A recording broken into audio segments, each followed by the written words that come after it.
Open na mo guys ang aming ano to guys. Kasada. Yung ano ng cellphone ba kasi pag magbablog ako guys wala na akong maanohan sa cellphone. Tawag doon lagay cellphone stand guys ba nasira na. Ayun siya. Ang ganda kay nakabubble wrap pa siya. Ano to yung flexible bitaw guys, yung pang bed ba. Pwede siya pag matulog hindi mo na kailangan hawakan yung cellphone mo. Ito pala siya nakabubble na naman ako ng mura guys.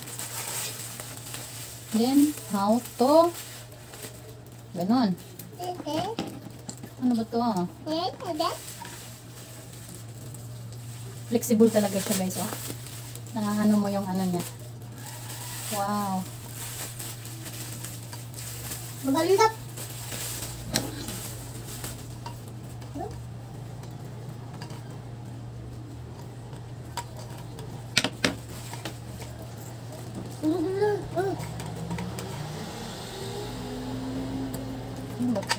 Ganun talaga siya.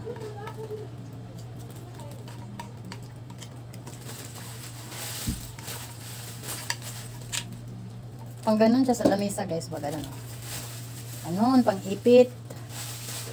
Tsaka ito, dito siya ilagay. Ay, wait, lalaw.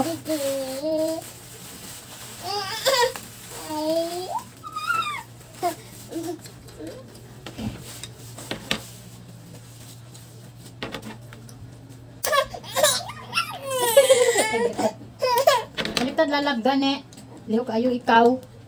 Ay, wala na. Sinumpong yung patitat ko. Patitat ko. Ayun siya guys. Wow. Tika lang guys, kay nantok na ito Nagjama yung baby. Abay,